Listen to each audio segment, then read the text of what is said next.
Hi, this is Bobbie Brown, and welcome to another fucking podcast. You kids with your loud music and your Dan Fogelberg, your Zima, hula hoops, and Pac-Man video games, don't you see? People today have attention spans that can only be measured in nanoseconds.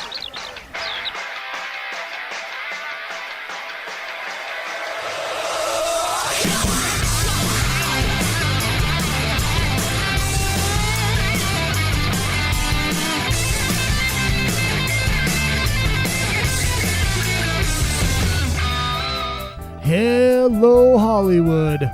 Hello, world. And hello, my loyal minions. It is good to see you, and it's always good to be seen. Izzy Presley here for another edition of another effing podcast. But this is a very special edition of another effing podcast. This is a YouTube-only edition of another effing podcast. And let me tell you what, this is a best of. This is for all the people on YouTube who might not be familiar with the show. So what we're going to do is we're going to dive into the vault of interviews. And I'm going to play you parts of these interviews to show you what this show is all about. And we're going to have a lot of fun. We really are. But first, I must tell you to check out the sponsor, Rockstar Leatherworks. RockstarLeatherworks.com. You've got leather bands, cuffs, watches, and so much more. Badass rock and roll gear that once you buy one, you'll want more. RockstarLeatherworks.com. Pardon me while I belch.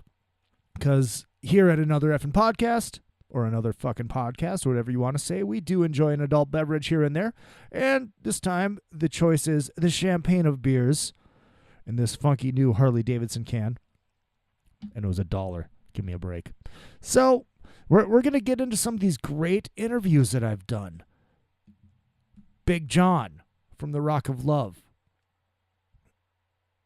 Monsters of Rock Cruise.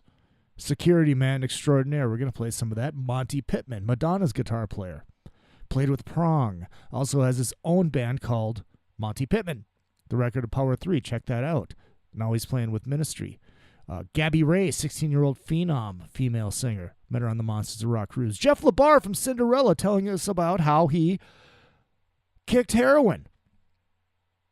Got a lot of pub on that one because he got pulled over smoking crack. We'll play that. We'll play that clip for you guys. Bobbie Brown. Yes, you heard her at the very beginning.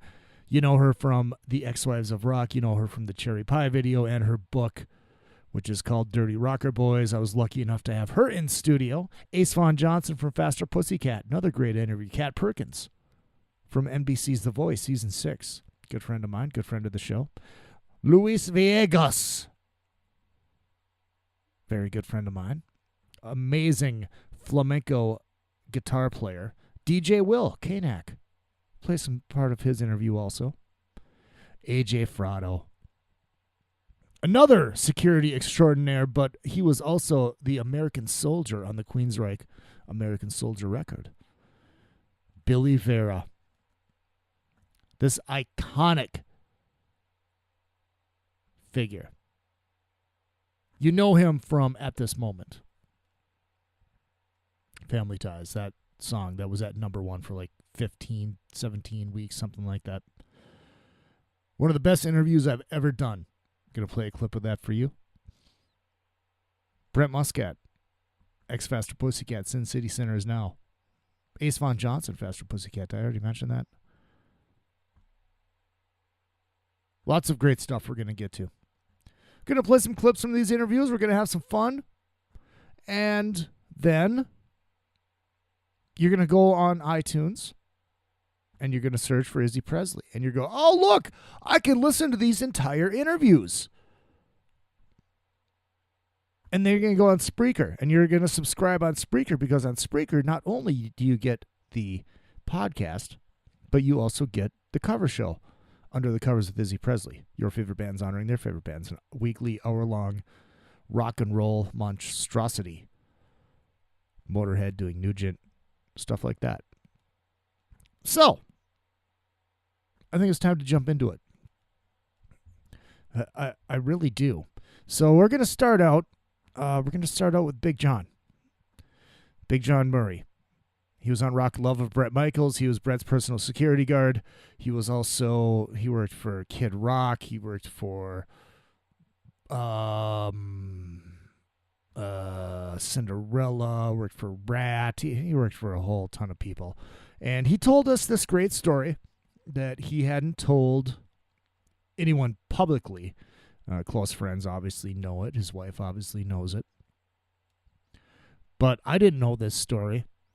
And he was talking about how drugs and alcohol really got a hold of him. And, well, I'm just going to let him tell it. If you haven't heard it, if you hadn't seen anything about it, get ready for a hell of a story, and have some Kleenex handy, because you may need it. One night, I think we were in Maine. This was right after 2011, September 11, 2011, and we postponed a lot of the shows because of that. So the first show back, Saliva's opening up, and me and Josie and a couple of guys were having some adult beverages. By accident. Sully had called for Josie to come up on stage with him. Mm-hmm. Well, because I was attached to the hip of Josie, dumbass me went out on the stage with them. And nobody knows who the hell I am. And I'm standing there looking like a big gorilla. And their security guy, I can't even remember his name, basically got into my face, and I don't care how new or how young I was, I still have my past and the Marine Corps and everything else. And I was like, I don't give a fuck who you are. You're not going to talk to me that way. And I was an ECW, bitch. I was a wrestler. No, it was just, it went really bad one night. And even the promoter and everybody, they were in the back taking bets with Larry. I'll bet John wins. Look, here's the deal. I'll put this up. I'll bet John wins. This is going to go down. And the next day, it was one of those things that Larry had no other choice. Mm-hmm. He's like, listen, he goes, go home. We'll call you back out when we're done with Godsmack. And deep down inside, I knew that it was never gonna, I was never gonna call back. And it was probably the best thing, because that's when I got introduced, during that whole time period, when I got introduced to cocaine, and it went very, very bad. Cocaine is a hell of a drug. Oh, yes, it is.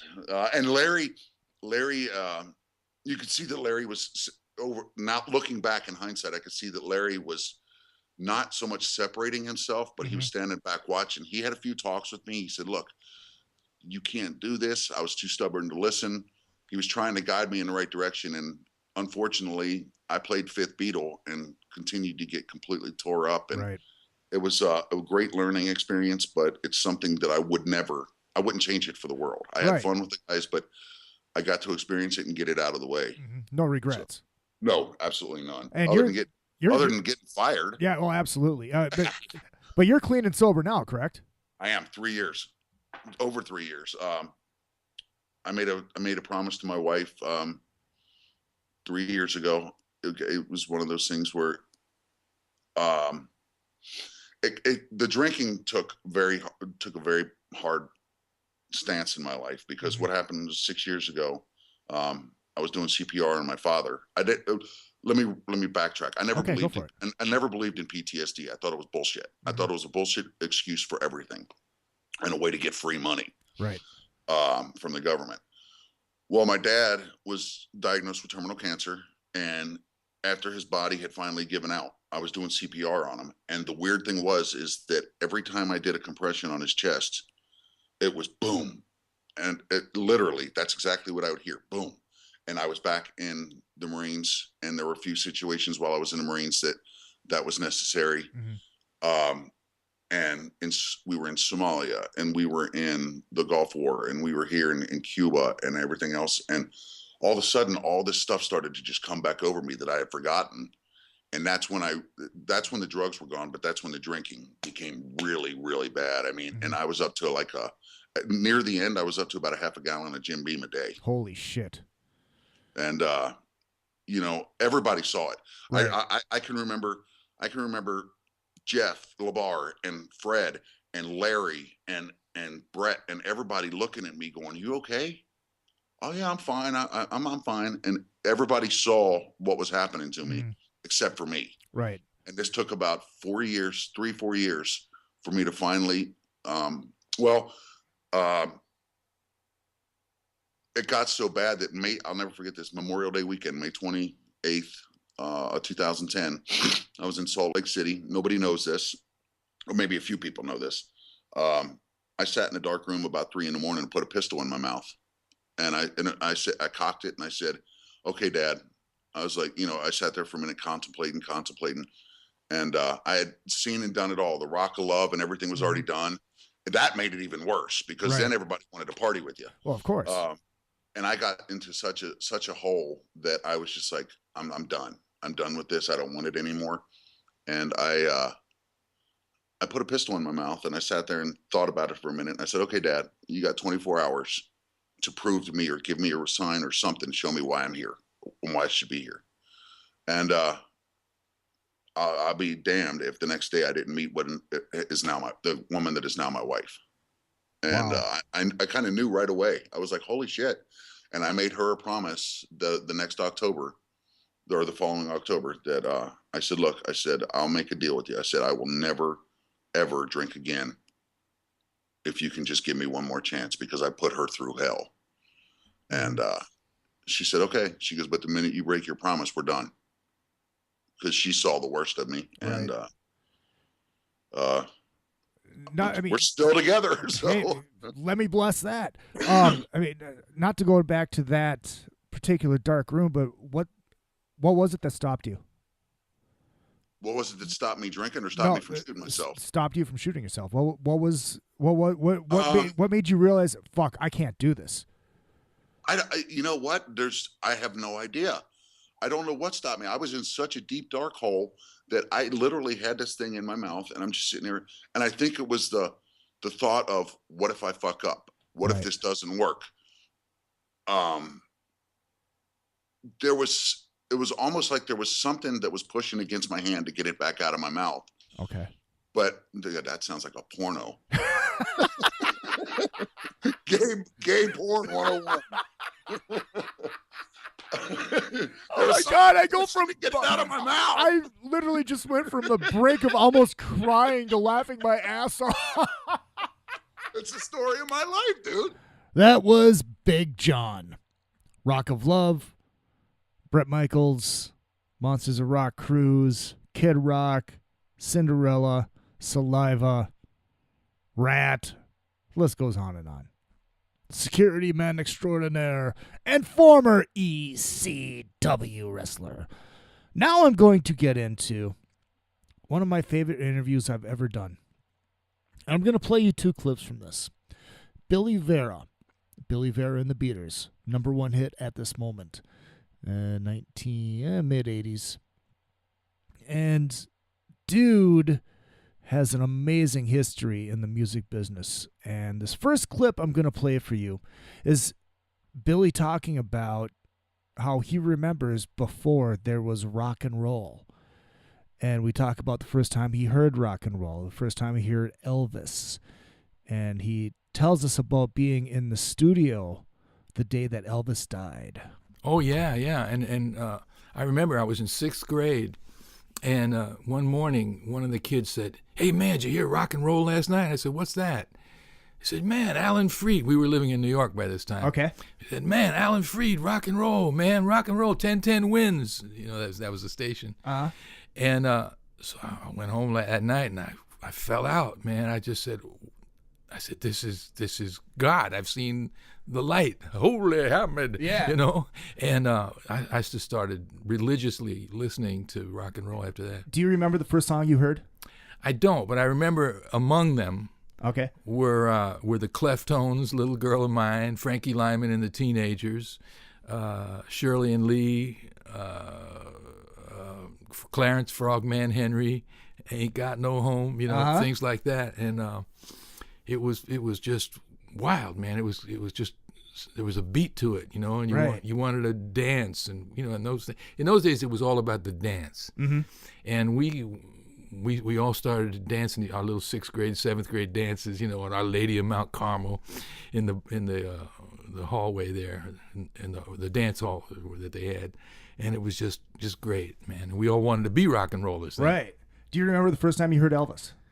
I do. It was Heartbreak Hotel. You know, now we know that he had made 5 records before that on Sun, but I didn't hear that. I later became friends with some guys who were like 4 years older than me, and there was a country station apparently in New Jersey that played, you know, Hank Williams and all that. And like Dion told me, he heard Hank Williams in the early 50s, and you know, Dion's like 5-6 years older than me.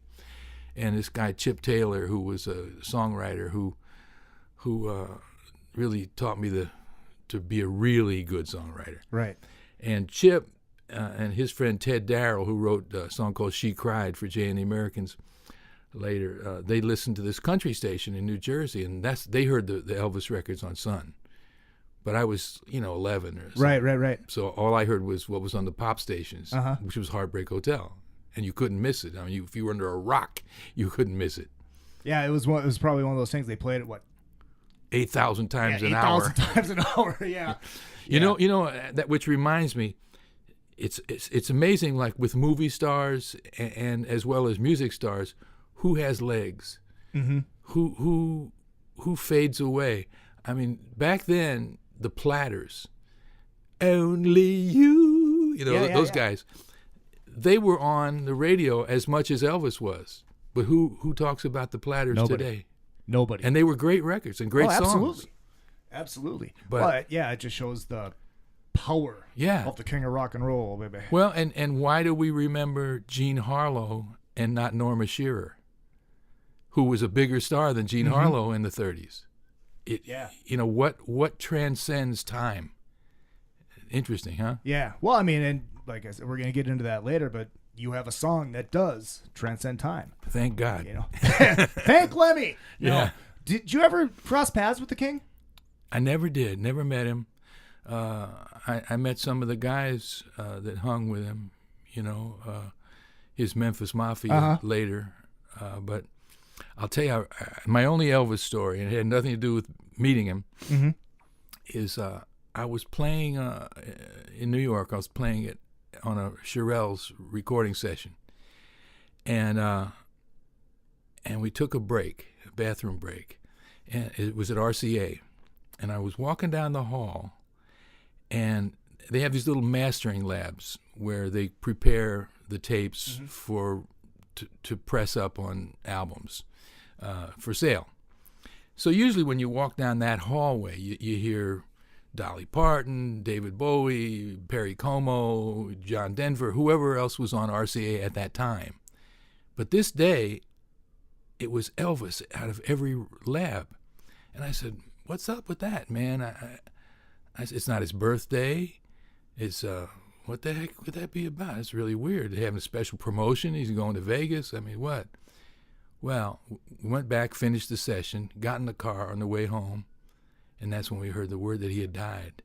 And they were on it that fast. Wow. I mean, on it that fast. 2 weeks later, there were 18 Elvis albums on the Billboard charts. Wow. They knew what was going to happen. All right, and now I'm going to play another part of that interview. The interview itself is, hour and 10 minutes long, maybe a little bit longer. We play a couple of his songs during it, but here's a really, really cool story that he told about backing Chuck Berry when he was 19 or so, backing other bands, and how he got his first song charted. Very, very interesting stuff. You're going to love this. A little bit more Billy Vera. Chuck Berry, I backed him when he was a $1,300 a night act, and I backed him when he was a $50,000 a night act. Wow. You know, over the years. Yeah, absolutely. Now he's also notoriously cheap. I mean, the dude sleeps in his Cadillac so he doesn't have to pay for a hotel. Wow. On the road. I mean, the guy's worth millions and millions absolutely. and millions just from his songwriting alone. Mm-hmm. And he won't hire a band. He won't bring a band. And of course, you know, his songs are not the hardest things in the world to play. But in those days, to play them right is not easy. And he won't rehearse. He won't tell you what song is next. He won't tell you what key it's in. He will just start playing it, and you got to figure everything out, like from note one. Wow. So, but I think he did. Can they curse on here? Absolutely. Say whatever the fuck you want.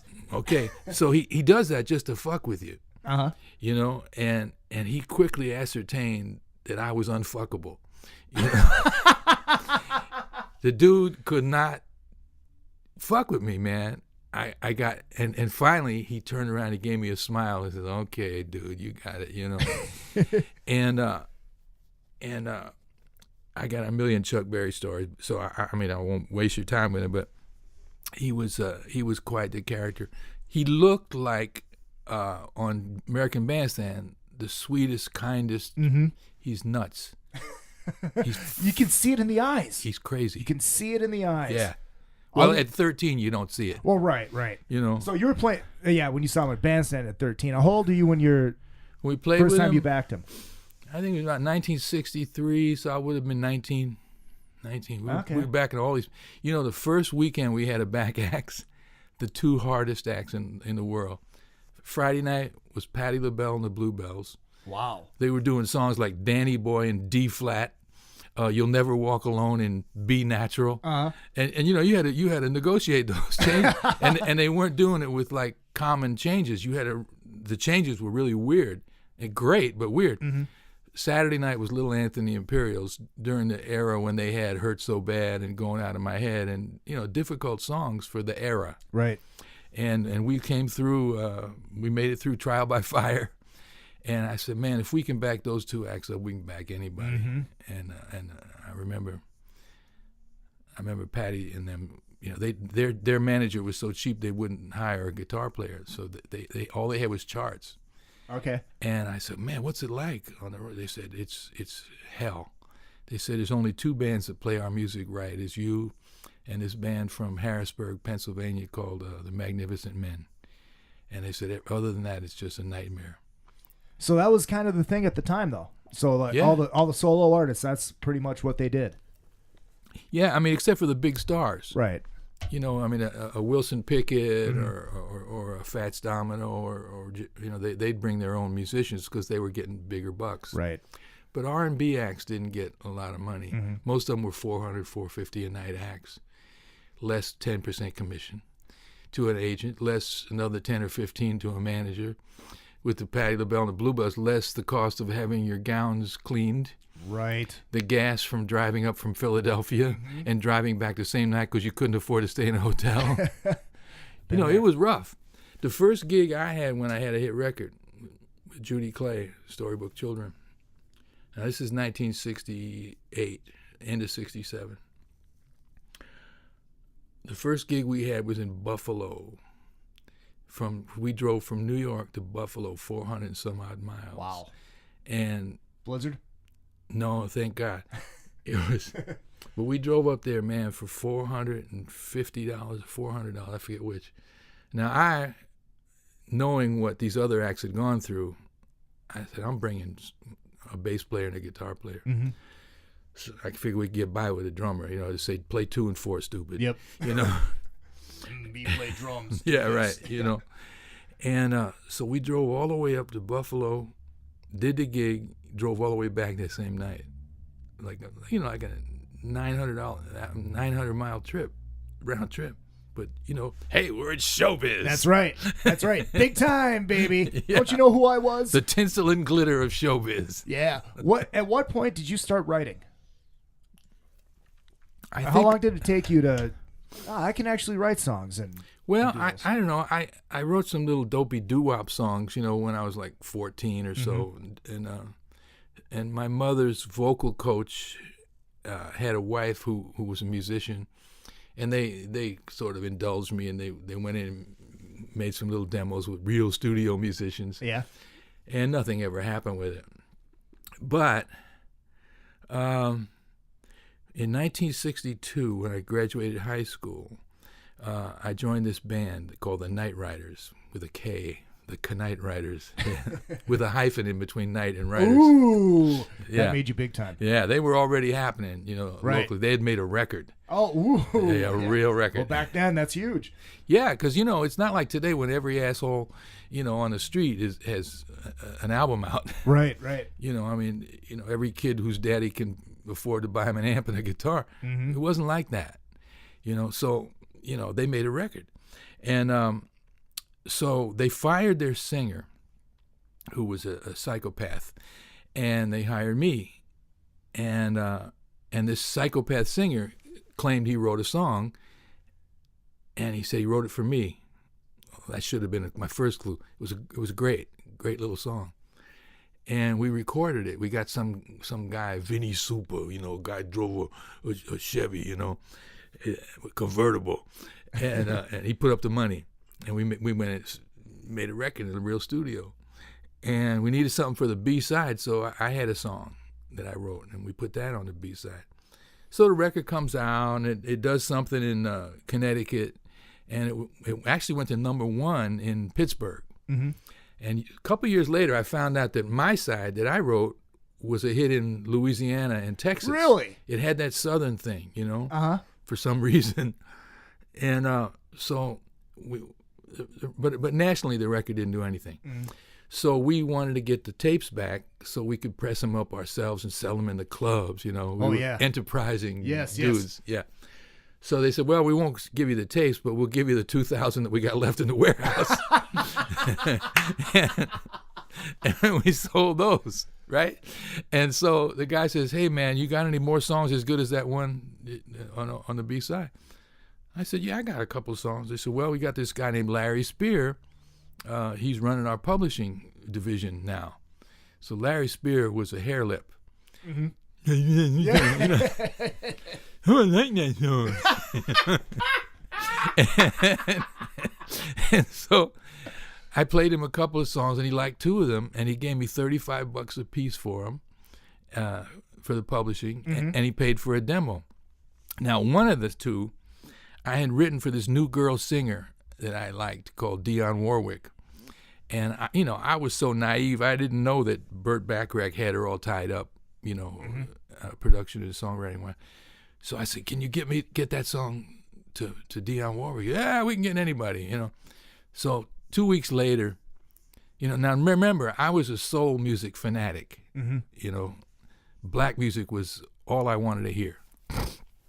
And so 2 weeks later, which is an eternity to a 19-year-old, he calls me up. Larry Spear called me, hey, I got a record on your song. And I said, and so I'm trying to be all, snarky and sarcastic, like, any 19-year-old asshole could be. Right. And I said, oh, yeah. I said, who you got, B-side of a Joe Blow record? He said, no, I got Ricky Nelson. I said, Ricky Nelson, he's white. He said, you ungrateful little putz. That's New York talk. Yeah, yeah. And he says, Ricky's going to do your song 5 weeks in a row on the Ozzie and Harriet show. You're virtually guaranteed it's going to be a hit record. Be grateful, you little fuck. Yeah. So I said, wait, you mean, be grateful, you little fuck? Yeah, that's right. That's right. So the record comes out, and it had the distinction of taking Ricky's being Ricky's last chart record. Oh, wow. Before he made his comeback with Garden Party some years later. But I couldn't figure out. I said, man, my soulful song being done by this white dude. And I realized my guitar player in the band, the Knight Riders, was a James Burton fanatic. And so he was playing like James Burton. And I, who thought I sounded like Ray Charles, was sounding more like Ricky Nelson. Yeah. In my little 19-year-old voice. And so it was a perfect demo for Ricky to record. Many years later, I did a movie with Ricky's daughter, Tracy. And we were talking. Her dad had died a year before that. Mm-hmm. And she told me, I said, I don't know if you know who I am, but, your dad recorded a song. Oh, I know who you are. She said, he used to sing it in his show. I said, really? He sang it? I could have heard him sing it live at the Palomino. And I was so, it hurt me, man, because I wish I could have met him, and, right. Because he made a great record of my song. Mm-hmm. Can you imagine the first song I ever took to a publisher not only gets recorded by a big star, but becomes a chart record? I said, wow, what an easy business.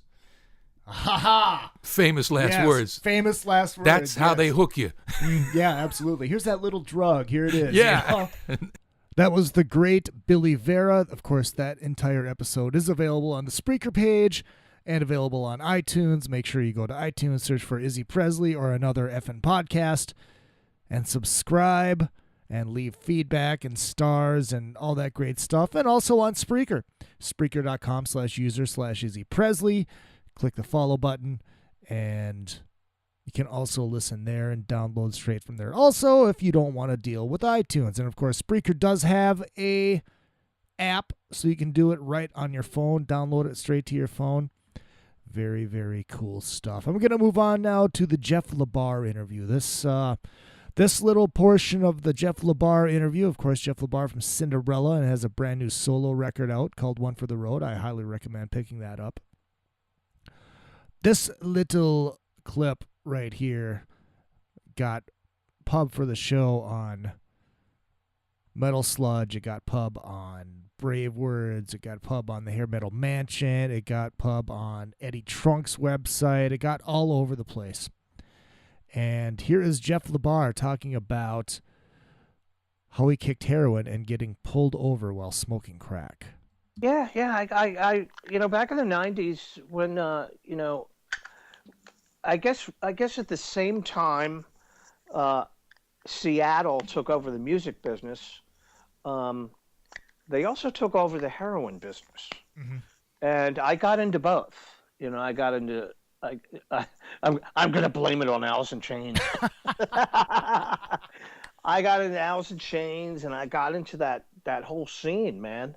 Living in Philadelphia, believe it or not. But yeah, I started doing a little smack here and there because coke was not so much no more. Coke got played out in the 80s. Mm-hmm. Remember I told you earlier, the longer something's cool, the less uncool it becomes. Yep. Yeah, that was coke too. So everybody's like, yeah, let's do heroin. So yeah, I started doing it, and I knew from the get-go. People told me don't connect the days. I'm like, what's that mean? Well, don't do it don't do it days in a row because your body becomes, dependent on it. And the day you don't do it, say you do it 2, 3, 4 days in a row, the next day you're just sick as shit. So I kept that in mind for about a year. And then that was out the window. Mm-hmm. The less Cinderella worked, the more heroin I did. And then the more heroin I did, the more crack I smoked. I was like, well, I'm not out in public, so I should probably smoke crack. Yeah, that's reasonable.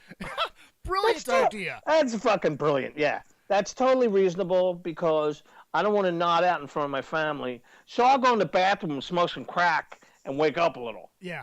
Like, yeah, that became a ridiculous, I think I was up to like a $300 a day habit. Holy shit! Until I got arrested.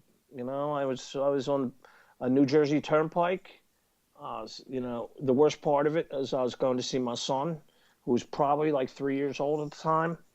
He was down the shore, and I got pulled over for speeding, and I just copped.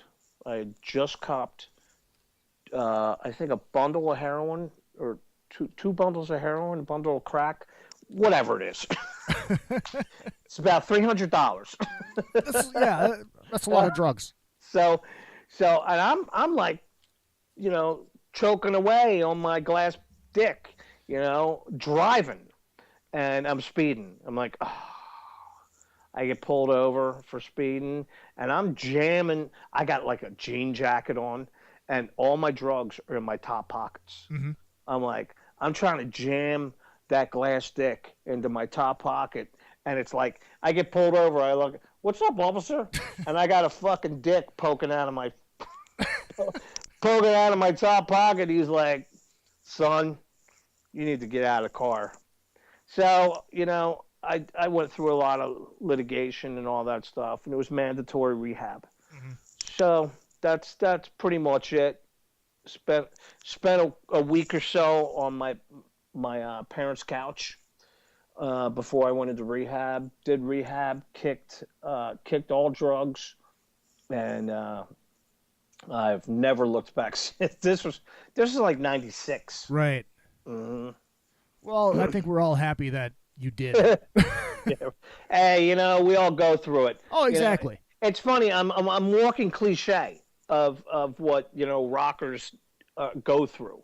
I've been through everything, just not widely advertised. I haven't read a book about it. I haven't Motley Crued it. Yet. So yet, if I write a book, it's going to be all about me. I will never talk about anyone else. I won't Bobbie Blotzer it. Right. I haven't read that one yet. Well, my book won't talk about anybody else's stuff but mine. I'll be like, look here I am. I'm the idiot. It was me. Well, I think you've got the stories where you could write a good book. I think you should look at that. Oh my God! I just recently got out. I did another stint in rehab to get off painkillers, because I got a hip replacement. Right. Believe it or not, I got a hip replacement like 3-4 years ago, and they got me hooked on painkillers. I was like, oh my God, an ex junkie.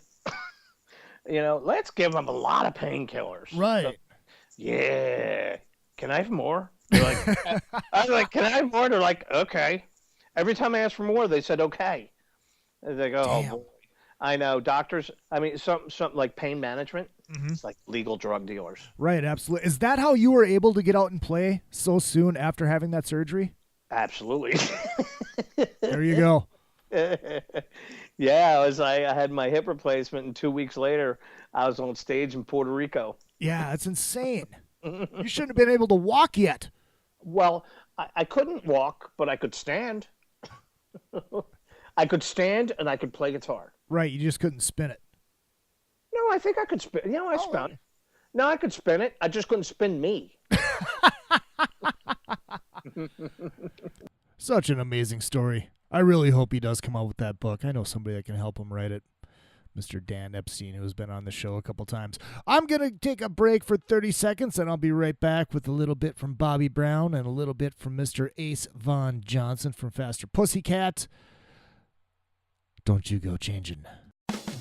RockstarLeatherworks.com is your home for badass rock and roll gear. Featuring 100% handmade leather bands, watches, cuffs, bracelets, and more, Rockstar Leatherworks has something for everybody. Whether you are going to the show or you are in it, you can find something to fit your needs. Choose from a variety of designs or create your own masterpiece. Their bands and watches are second to none. They also ship internationally. Who needs a stage to be a rock star? Check out RockstarLeatherworks.com. All right, and we are back on the best of another fucking podcast, and now it is time to jump into the Bobbie Brown interview. Lucky enough to have her right here in studio, face to face, and we were talking about Jani, her ex-husband, Jani Lane, father of her child, and circumstances surrounding his death, and then we started talking about his ghost contacting her, and very interesting stuff. I think you're gonna love this. He was doing really good towards the end there, so right. It was a shock to a lot of people. Right. And he really had this goal, like to do better and get well and blah blah blah. So and then he did that metal show where he looked great and happy and.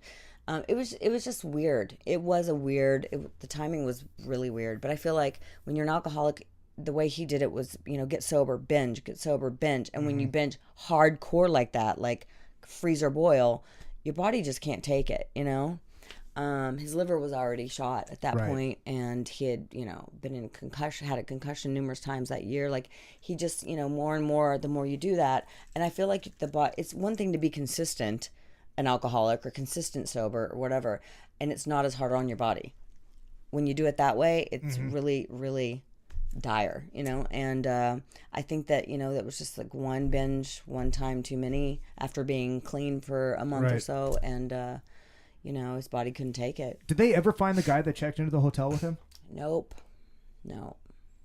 I'd still love to know who that was, but yeah, no, they didn't. And no, correct me if I'm wrong, there was no identification on him. The only thing that he had was the note that said, "I'm Jani Lane." That was I talked to the detective, and apparently that was a myth. That didn't even happen. So I'm like, okay, great.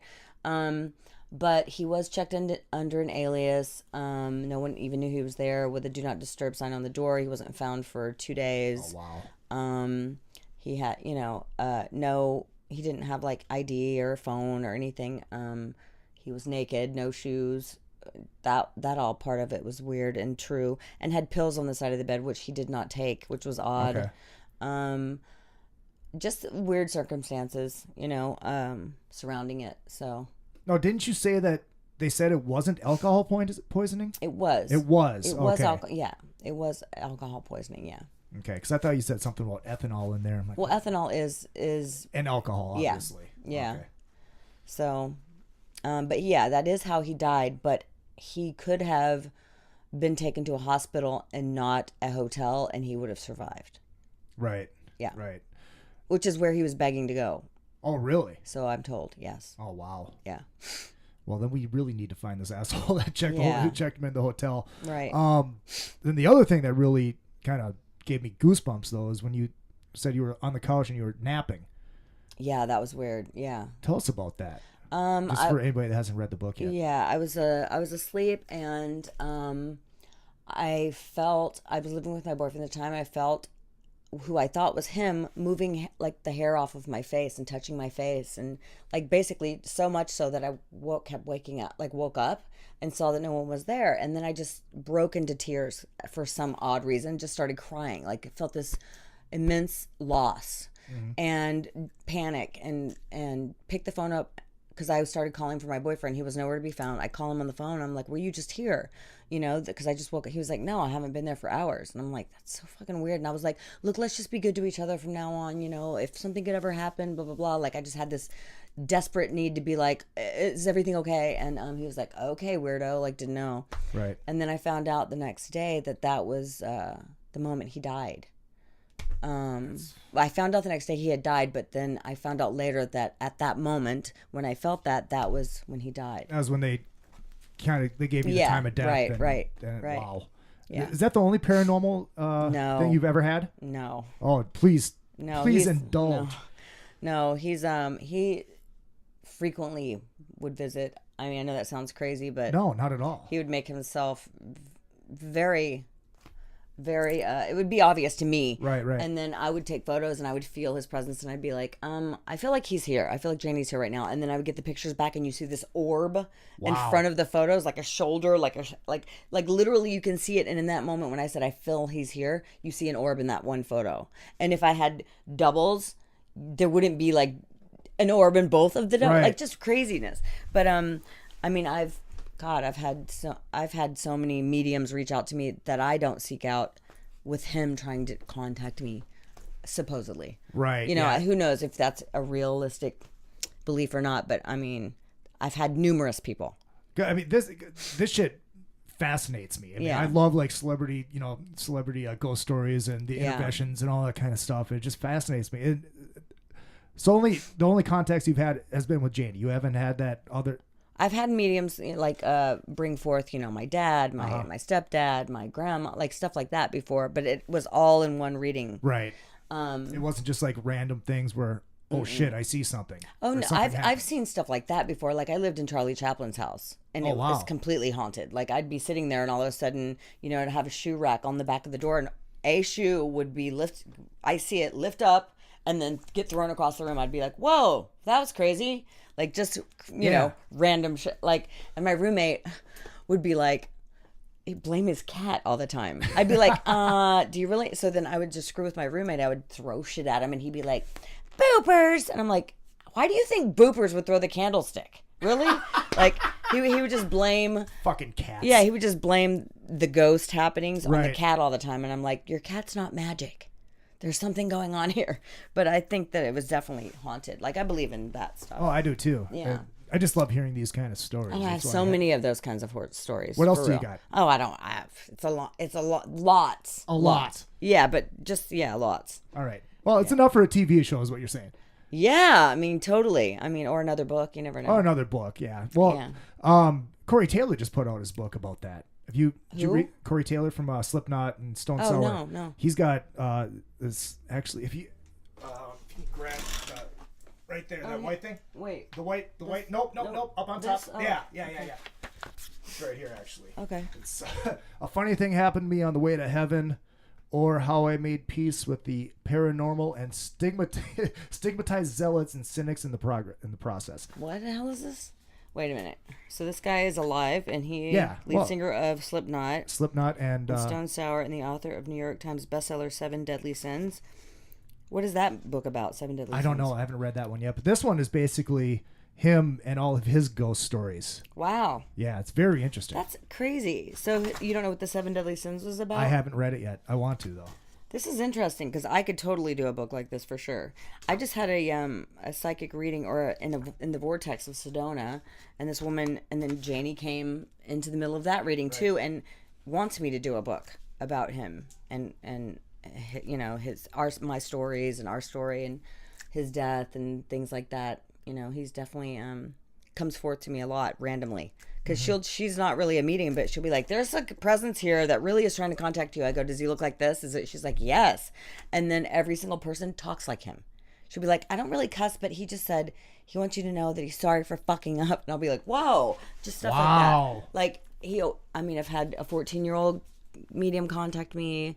This woman, I mean, every time I come in contact, he's such a strong presence trying to communicate with me. And people either think I'm fucking going crazy or it's actual, but it's bizarre. It's very cool, though.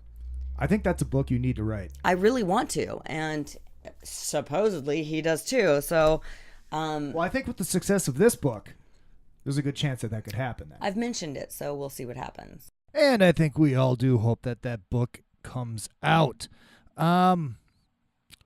Very cool interview with Bobbie Brown. I really enjoyed having her on the show. Of course, anybody that has been on this show, that microphone is always open, and I'd love to have her back on. And I guess the funniest part about that interview was at the very beginning when I made the statement, all the douchebags I went to high school with that made fun of me, the cherry pie girl is in my bedroom, so fuck you. She laughed. She chuckled. She goes, oh, my God. But it was funny. It was a good moment. I pat myself on the back for that. I'm going to play one more clip for me. I wanted to keep this around an hour. We're going to go a little bit over for that. And there's so much great stuff to choose from. But there was an incident with Faster Pussycat when the bass player Danny, also known as Tender, took a little drunken tumble into the drum set. Drummerizer. The night before the Monsters of Rock cruise, and, well, I had Ace Von Johnson from Faster Pussycat on after the cruise, and we definitely addressed that issue. We've been chatting about Pussycat, we've been chatting about Ace, and Pussycat, Pussycat, had a little news going on. Had some YouTube hits on this glorious little video of their bass player Danny. Yes. And this was I did not realize this was the night before the cruise. It was the night before we got on the boat. Danny was not sober on stage. And ever. Well, right. But he was a little bit past that point. Yeah. And now the headline of the video says it was the first song, which is bullshit. Of course. Yeah, that was towards the end of the set, right? Yeah, it was. We did about 10 songs, and then we decided to cut out about 2 or 3 and kind of jumped to the last chunk of the set, which was Bathroom Wall, which was when all hell broke loose. Danny, again, was not sober, and the video's up on the Facebook page, which is facebook.com/anothereffingpodcast, and Danny took a header right into the bass drum. Yeah. and it's quite hilarious. And I talked to him last night. He laughs about it. Oh yeah, you know, that's why we were able to laugh at it. I think, not to interject, but I no, think go ahead, please do. If he had really hurt himself, I would be really upset. But because right. he was so drunk that he just collapsed like a pile of laundry and got back up, sort of. It's funny, and yeah. But I just love that fucking Davey just looks over, watches it happen, turns back to the mic and goes, "Fucking rock and roll, fucking classic." Yeah. And it's true. He says in the video, he goes, he's gonna wake up to that on a repeat loop every day, and he more or less did, because every single day we were watching it and just laughing. Because what happened is after that, I'll come back to what really happened that day, but after that, the next day we got on the boat, and so we were off the grid for 5-6 days. And we came back, everyone turned their cell phone on, and it was like, ding, ding, ding, ding, ding. You know, like, have you heard about Danny? Is Danny okay? How's Danny? Is Danny dead? And it was this whole thing, and I laughed. The first time I saw the video, I laughed so hard, I cried. I couldn't stop laughing, and tears were streaming down my face. I came out of my bunk, and everyone was like, "Are you okay?" And I was like, "You have to see this. It's hilarious." And Danny, not so impressed. Yeah. It was it's funny in hindsight, and it one of the haters was like, "Oh, it's the most press Pussycat's gotten in 20 years," and there may be some kind of truth to that, but fuck it, because you know what? Exactly. All press is good press, motherfucker. That's right. Yeah, that's right. So, and you're the one commenting on my video, not the other way around. Exactly. But you know, if you want the top to bottom of it, Danny had started. You know, people fucking forget that people have personal lives. Oh, absolutely. You know, I saw a couple people, and they did have a point. They're like, "Well, you know, people paid for that show, blah blah, paid for good money." And my buddy Rob from Skid Row was actually at that show, and a lot of other people. And I had some family at that show who'd never seen the band before, or even me play before, and which also explains my, you know, fucking my demeanor, if you see. And you know, people forget. You know, well, first of all, I think everybody was so entertained by all the antics that night that I think that they more than got their money's worth, even if we cut 2 fucking songs. Right. First of all. Second of all, you know, people forget sometimes that, you know, it's like he has shit, he at the time had some shit going on, and, you know, last year I had a bunch of shit going on, family stuff, and it's like, you know, you cope, and when you're like 4,000, 12,000, 3,000, what the fuck, 1,000,000 miles from home, and you're in a random place, and you're in a bus with a bunch of people that you know, either love or hate or both, and you know, you're surrounded by, you know, drugs and alcohol and loose women all the time, or what the fuck ever. You know, sometimes other people's vices vary. Mine's usually candy, but that's another story. This guy here with a bag of Coke. All right, come on in. This guy here with candy. Everyone's like, Ace. That's a bad joke, but anyways,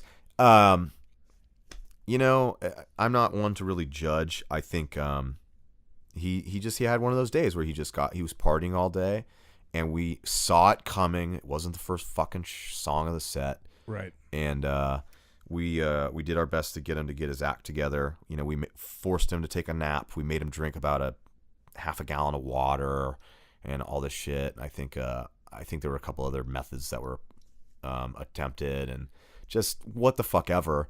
And it was, you know, he had been on a bender all day. I mean, starting at 10 a.m. or something. I mean, we were loading in at 1 p.m. and he was already drunk. So, you know, and that's, you know, I'm not picking on him for it, but right. Shit happens. I mean, it is what it is. But we got through about 65% of the set, and the thing is, with the guy Andy from the Red Light Saints, the bass player, they, you know, being on tour with any band, you kind of pick up on other band songs. Right. When they sound check, they would kind of dick around with some of our songs, and we would have fun with each other, and they would come up and play a song with us every night anyhow. And so, knowing that he was in that headspace, he kind of was like, "Well, do you want me to play the show?" And Tammy was like, "No, absolutely not. Let's give him the benefit of the doubt, as we would with any of us." Absolutely. And so, the benefit of the doubt. And he got about 60% into it, and towards the, you know, the set's usually broken up into kind of like 3 sections.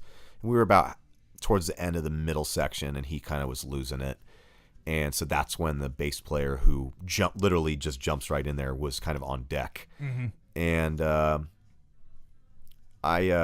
Danny had mentioned to me, he's like, well, if you fell and blah, blah, blah, I would stop playing and I would pick you up and blah, blah. And I was like, you have a point, but you forget that, you called me a Jew faggot a bunch of times that day. And my stepbrother was there and his wife, and I had kind of had enough of you, man. And I was like, other normal circumstances, I would have totally been like, yo, my boy's hurt or whatever. But he was so drunk that he just fell. He felt, he toppled over. He actually didn't hit his head. Everyone thinks he hit his head. He actually went shoulder first into the drum riser. Right, but he hit his head on the bass drum though, right? No, never. Okay. It just looks that way. Okay. Everyone, how's your head? How's your head? Don't ask Danny how his head is. His head is fine.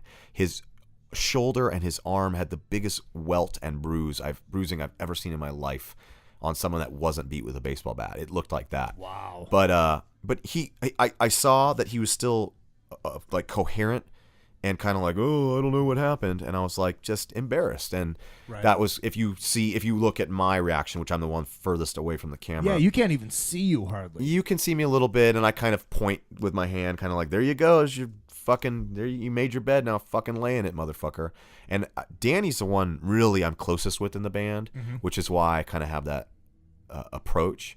Because it's a little embarrassing when that shit happens.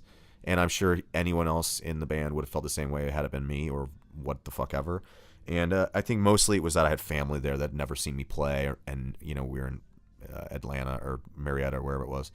And I was a little embarrassed, not just because I was on stage with that, because that's what I expect that a bit, but because my family was there and I was really upset by that. And that's really to counter his statement that he's not here to make.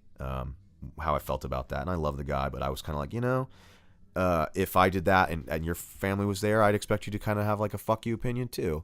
But he got carried off by our tech, Drew, who doesn't get enough credit. Drew, I love you. I'm sure he'll listen to this at some point. You monkey motherfucker. Best tech I've ever had. He threw Danny over his shoulder and carried him off that stage. And it's not a short stage. It's a good 4 or 5 feet up. And they put him in the back, and I saw him, flailing his arms, and he was awake or, conscious. So I knew he was okay. And that's why I don't feel bad at all. Right. That's the thing. It's like he wasn't hurt, so his ego more than anything, really. Yeah. And, I ran into him last night at the ball, and he had a great attitude about it. And he's turned it into a fucking press God, field day. He said something about CNN and Tammy giving him shit. Yeah, he was on. It wasn't CNN. It was HLN or one of those kind of newsy networks. I can't remember. But there was some a TMZ ripoff show, and I think it's called like In This Minute or something like that. I can't remember what it is. And they did one of those, like, kind of picked it apart. But they were actually pretty gracious towards definitely the band, but also his predicament, if you will. But it was cool to kind of we saw it on TV, and we're like, and, it freezes on him, the image of him, and it says the drunk bassist and an arrow, and then it cuts to him collapsing, and it was cool. I mean, it's just one of those things that in hindsight it's funny, and everyone, I posted the video on my Facebook before anyone else that I knew of, and I had a couple friends, mutual friends, that were kind of like, yo, that's not cool. And, that's fucked up. And I was like, listen, man, first of all, to anybody, I was like, you weren't there. Like, you weren't there. Danny, I love him to death, but he, like all of us, me, Tammy, everyone, sometimes you get fucked up. Sometimes you're sober. Sometimes you're just being an asshole, and shit happens. And I kind of was like, you know what? That was the circumstance. And me posting that, I don't have any regrets about that, because I was like, not only was it funny, but also I was kind of like, that's like my revenge for you being a dick. Right. And, if you're going to get that fucked up, someone's going to be there to film it, that's on you, man. So, and of course, everyone afterwards was like, oh, whatever. But it's funny. You watch it, and it's funny. Well, someone turned it into one of those GIFs or GIFs or whatever, and it's just a loop. Just kaboom, kaboom, kaboom, kaboom. Well, I mean, fucking Tammy even says it on stage. I hope somebody got that on video. I mean, fuck. So yeah, it's funny. Classic. It's funny because nothing happened to him. Yeah. Nobody was seriously hurt, and You it's know, funny. I think there's a And we love you, Tender. We love you. I think there's probably a lot of people out there that think that it's just, it's just Bush League and a band that's at like a Pussycat status. Yeah. They shouldn't be getting that fucked up for a show. Fuck you. Here's the thing. Without going on a long-winded response to the question you're not posing, we're a bunch of, in my opinion, everyone in their own right is. This isn't without. I don't even want to name a band. We're not. I wasn't there. I wasn't on Sunset Strip in '86. Right. I don't care because this is 2014. I don't care. It was like a lifetime ago, literally. So the band is grown and it gone from that. This is now, and the band now in the last 10 years, let's just say, and in my tenure, it's we like to party. Everybody parties. If you don't know that and you show up and one of us is drunk or all of us are drunk, or someone's on drugs, or somebody touches someone's girlfriend's titty. Boobs. Yeah, boobs. Tatas. Like what you weren't at a God, I don't want to even name a band. You weren't at like a fucking poppy. I don't really the sleaze rock thing. The title, I just think it's kind of sounds it's silly to me, but it's a sleaze rock band. Like it really is. If you see me after the show and I'm hammered on whiskey, and a girlfriend of mine sent me a picture of me kissing this woman on the mouth, and she was easily my mother's age. And she was like, why? And I was like, oh, well, 1, I'm drunk. 2, I'm drunk. 3, do you know what band I'm in? And 4, most importantly, I remember her from this. I remember she plied me with whiskey all night and wanted a picture with me. And I was like, come here. And that's what you're gonna get. Mm-hmm. And if that's not what you want to see, like, that's cool. Like, go see One Direction or like a band that their shit's on tape. Or what the fuck ever. We fuck up. We do drinking. Let's say, I was just saying we do drinking. We do drinking. It's real. I think that's it. It's well, and that's what I love. It's about dirty, and that's what it is. That's what I love about it. And that's why I love bands like you guys, and I love LA Guns, and I love just there's this vibe and there's a feel and there's an attitude about it, and that's what draws me to it. Yeah. Yeah, and our set, even set-wise, it's like the set changes because Tammy might not fucking feel like playing whatever the fuck song, right? You know what I mean? Or Danny might fall over and fall into the drum kit, or someone might throw a ham at Chad. I don't know. Shit happens. Yeah, but he would catch it with his mouth. Oh, you said that, not me. Chad is a master chef, and if he caught a ham in his mouth, he would turn it into a delicious meal. Absolutely. He won a fucking award on the boat. He was like the master chef. I know. The only reason I said that because you said ham. Oh, we yeah. A couple years ago in St. Paul, I was looking for Chad and Danny, actually, Tender. Yeah. I'm like, dude, you know where Chad is? I don't know. Probably somewhere eating a ham. Yeah. So that's where I came from. I figured you would get that. We all have a go-to joke, and I'm not going to give them all away because that's a lot of just personal. It's inner circle. Right. But right. Chad's is anything ham. And so please, I love bacon sticker, by the way. Thank you. If you see Chad, he does like ham. I can't fault him for that. I love bacon. How can you not love bacon? Bacon is a glorious thing. It really is. This has been a lot of fun reliving some of these old interviews. The Billy Vera one, Big John, Ace Von Johnson right there from Faster Pussycat, Bobbie Brown. Did I get to any other ones? Did I really not? That's really all I got to. But regardless, you can find all of these on the iTunes page. Just go to iTunes, search for Izzy Presley or Another Effing Podcast. Pardon me for yawning. It's 1:29 a.m. and I have to get up to watch football. So, iTunes, Izzy Presley or Another Effing Podcast, you'll find it. Spreaker. Spreaker.com/user/Izzy Presley. You can follow on both. And there is so many great back episodes up, and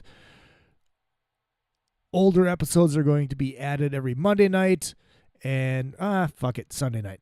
And every Tuesday, you'll get a brand new episode. So this Tuesday, I haven't got a guest nailed down yet, but you know it's going to be a good one.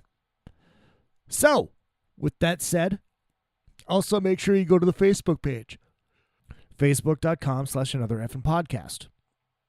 Follow me on Twitter, Izzy_Presley. And you can also email the show at izzy@izzypresleyproductions.com, especially if you'd like to advertise on the show. I'd really enjoy that. So, with that said, I know I just said that. I will see you on Tuesday night. YouTube folks, thank you for checking in. And don't forget, I do